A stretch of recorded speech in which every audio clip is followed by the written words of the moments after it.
Chapter 8 और second sessions देख रहे हैं अपन। इससे पहले अपन ने वायु के कुछ कैरेक्टरिस्टिक देखे थे कि किस प्रकार से गतिशील वायु जो है पवन कहलाती है। साथ ही अपन ने तड़ित झंझावात क्या होता है, उससे सुरक्षा के क्या क्या उपाय होते हैं उसके बारे में डिस्कशंस किया था। आज अपन इस चैप्टर का लास्ट पार्ट शुरू करें, चक्रवात। चक्रवात किसको कहते हैं? जनरली अगर अपन डायग्राम देखें तो अपने को दिख रहा है कि किस प्रकार से कीटनुमा संरचना है, किस प्रकार से वायु का वेग अपने को दिख रहा है और किस प्रकार से वायु का एक शांत क्षेत्र अपने को दिखाई देता है जिसको अपन नेत्र कहते हैं। चक्रवात की स्थिति अगर अपन देखें तो तड़ित झंझावात के बाद वाला पार्ट जो है जिसमें वायु की गति इंपॉर्टेंट रखती है वो चक्रवात बनाती है।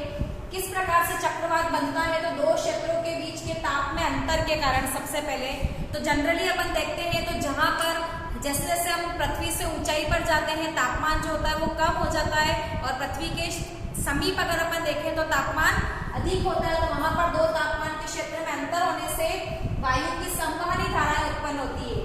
अपन ने ऊष्मा प्रवाह की एक विधि पढ़ी थी, संवहन विधि, जिसमें अपन ने देखा था कि किस प्रकार से चाय पत्ती या पोटेशियम परमैंगनेट का जो कलर है वो नीचे से गर्मी पाकर ऊपर की ओर धाराओं के रूप में बहता है, ऊपर का जो ठंडा जल होता है वो नीचे की ओर आता है। तो इस प्रकार से संवहनी धाराएं अपन ने वहां पर पढ़ी थी।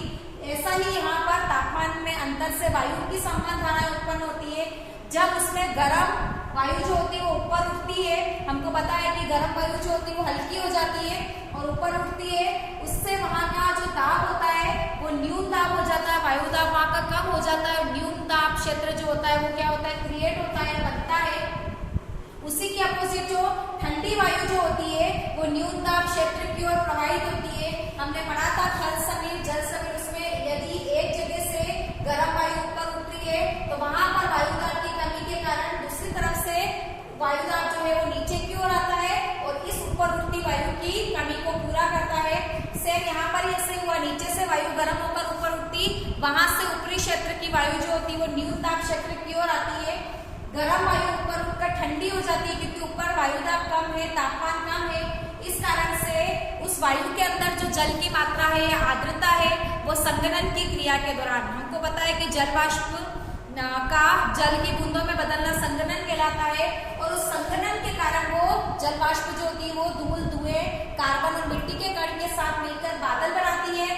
उन बादलों में जल वाष्प की मात्रा ज्यादा हो जाने से वो बादल वर्षा, ओले या हिमपात के रूप में वो जल जो है वो नीचे की ओर आता है। जब वो वर्षा की बूंदें ऊपर से नीचे की ओर गिरती है और नीचे से अधिक वेग की वायु, गर्म वायु ऊपर की ओर उठती है तो ठंडे जल और गर्म वायु के बीच में घर्षण की क्रिया होती है, जिससे हमने पढ़ा था कि तड़ित झंझावात या बिजली कड़कती है जो कि ध्वनि के साथ, प्रकाश के साथ अपने आप को रिप्रेजेंट करती है।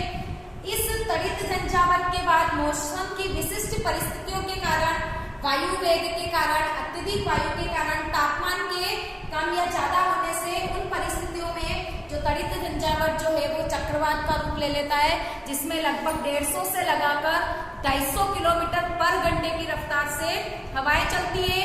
वो हवाएं अपने साथ में बहुत सारी आसपास की चीजों को, अगर जल में आना है तो जल की लहरों को अपने साथ में लगभग 2 से लगाकर 12 मीटर तक ऊंचाई पर ले जाता है और ऐसा लगता है कि जैसे कोई जल की दीवार हमारी ओर आ रही है और समुद्र तटीय क्षेत्र की ओर वो जल जो है तेजी से प्रवाहित होता है, जिससे आसपास के क्षेत्र जो है वो प्रभावित होते हैं। उड़ीसा में बहुत भयंकर चक्रवात आया था जिसने वहां पर बहुत ज्यादा विनाश किया था। तो चक्रवात को अगर अपन देखें तो सबसे पहले ऊपर उठती वायु, गर्म वायु जो होती है वो ऊपर की ओर जाएगी, उसकी पूर्ति के लिए ठंडी वायु जो है वो नीचे की ओर जाएगी। इस प्रकार से वायु का एक चक्र क्रिएट होता है जिसमें गर्म वायु ऊपर की ओर और ठंडी वायु नीचे की ओर, और वो अपने साथ में ऊपर उठती वायु जो है तेज गति से ऊपर की ओर उठती है। उसके साथ में अगर पानी की बूंदें गिर रही है तो तड़ित झंझावात के साथ में तेज वेग से वायु ऊपर की ओर उठती है। साथ ही ऊपर की ओर उठते उठते वो अपने साथ में बहुत सारे धूल, धुएं के कण को या जल के कणों को अपने साथ में ऊपर की ओर उठाती है। चक्रवात का सबसे नीचे वाला क्षेत्र जो होता है जिसका व्यास लगभग 100 से 150 मीटर होता है, ये शांत क्षेत्र होता है। यहाँ पर किसी प्रकार की कोई हलचल नहीं होती, इसलिए इसको नेत्र कहा जाता है। देख रहे हैं हम चक्रवात का एक शांत क्षेत्र नेत्र कहलाता है। यदि अमेरिकी महाद्वीप में कोई चक्रवात आता है तो वहां पर उसको हरिकेन के नाम से जाना जाता है। फिलीपींस और जापान में अगर कोई चक्रवात आता है तो वहां पर उसको टाइफून के नाम से जाना जाता है। चक्रवात में उच्च पवन का वेग लगभग 150 से 250 किलोमीटर पर आवर की रफ्तार से चलती है। यदि इस चक्रवात के साथ में गहरे रंग के काले बादल जो कि कीप के आकार के बनते हैं, कीप आप लोगों ने देखा होगा ऊपर से चौड़ा और नीचे से सकड़ा, उस आकार के अगर काले रंग के बादल चलते हैं उसको टॉर्नेडो कहा जाता है। सामान्यतया भारत में टॉर्नेडो आने की संभावना बहुत कम है। चक्रवात भी भारत में पूर्वी तट पर आ सकते हैं, पश्चिमी तट पर चक्रवात का प्रभाव जो रहता है यानी कि संभावना जो रहती है वो कम रहती है। गहरे रंग के कीपाकार बादल जो होते हैं वो टॉर्नेडो कहलाते हैं। टॉर्नेडो अपने साथ में बहुत सारी आसपास की वस्तुएं, चाहे वो कार, गाय, भैंस, बिल्ली, मकान, खिड़कियां, काफी क्षेत्र तक अपने आप को तेज गुब्बारे के साथ में उसको ऊपर उठाकर बाहर की ओर फेंकती है, जिससे काफी जनहानि होने की संभावना बढ़ती है। अगर आप चक्रवात या टॉर्नेडो के प्रभावित क्षेत्र में हैं तो हमें ऐसे स्थान पर आश्रय लेना चाहिए जो भूमिगत हो, साथ ही वहां पर खिड़की दरवाजे नहीं हो। अगर ऐसा कोई स्थान नहीं है तो हमको अपने शरीर को उकड़ू बनाकर टेबल या किसी बेंच के नीचे बैठना चाहिए ताकि उसका दुष्परिणाम हमारे शरीर पर कम होवे। तो किस प्रकार से हमने देखा कि चक्रवात का निर्माण होता है। अब चक्रवात बन क्या है तो उन चक्रवात आने वाले स्थान पर हमें किस प्रकार से सुरक्षित रहना चाहिए, तो हमें क्या करना चाहिए, प्रभावित सुरक्षित उपाय क्या क्या कर सकते हैं। सबसे पहले तो चक्रवात का पूर्वानुमान या जो भी चेतावनी दी जाती है उसको हमें लाइटली नहीं लेना चाहिए। उसके ऊपर सरकार के द्वारा दी गई घोषणाएं या की जाने वाली सुरक्षात्मक उपाय का हमें अच्छे से पालन करना चाहिए। जो भी सरकार सूचना दे रही है तो सरकार के पास भी अपनी संचार व्यवस्था तेज होनी चाहिए। तुरंत वो मछुआरे, तटीय क्षेत्र पर रहने वाले लोग तथा आम जनता को तुरंत प्रभाव से इसकी सूचना दे कि इस समय चक्रवात आने की संभावना है। सुरक्षित स्थानों का निर्माण करना चाहिए। प्रशासनिक रूप से सरकार को ऐसे आवास स्थल या ऐसे आश्रय स्थल का निर्माण करना चाहिए जहां पर चक्रवात प्रभावित लोगों को वहां से हटाकर तुरंत उस सुरक्षित स्थान पर पहुंचाया जा सके। हम क्या कर सकते हैं, हमारे द्वारा किए जाने वाले कार्य क्या है, तो सबसे पहले तो हमें चेतावनी को नजरअंदाज नहीं करना। आपातकालीन जितनी भी सेवा के नंबर है, एम्बुलेंस है, पुलिस है, इन सभी अग्निशामक यंत्र, इन सबके नंबरों की सूची या टेलीफोन नंबर की सूची हमारे पास होनी चाहिए। हमें हमारे मित्रों और पड़ोसियों को जहां तक हो सके सहयोग की भावना करनी चाहिए। इस समय पेयजल संकट हो सकता है तो हमें जैसे ही सूचना मिलती है हमारे घरों में पेयजल को स्टोर करके रखना चाहिए। अगर कहीं पर बिजली के तार गिर गए हैं या खंभा टूट गया है तो हमें उनको छूना नहीं चाहिए।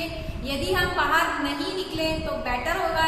फिर भी अगर कोई आवश्यक कार्य से बाहर निकले तो कहीं पर अगर बारिश का पानी भरा है, गड्ढे हैं, तो वहां से हमें जाने के लिए बचना चाहिए और समय के अनुसार सरकार की सूचनाओं का पालन करते हुए हमें हमारे परिवार, पड़ोसी, मित्रों और हमारे रिश्तेदारों का सहयोग करने की भावना रखनी चाहिए। ऐसा नहीं कि हमारे यहाँ चक्रवात नहीं है और हमारे घर से कहीं दूर चक्रवात है तो हम सोचे वहां पर देखने चले जाएं। तो मनोरंजन के तौर पर चक्रवात प्रभावित क्षेत्रों पर हमें नहीं जाना चाहिए। तो हमारा चैप्टर यहीं पर खत्म होता है। इस चैप्टर में अपने इस सेशंस में देखा कि चक्रवात किस प्रकार से बनते हैं, किस प्रकार से डायग्रामेटिक तौर पर उसको हमने रिप्रेजेंट किया और चक्रवात से बचने के क्या क्या उपाय होते हैं वो हमें देखने चाहिए।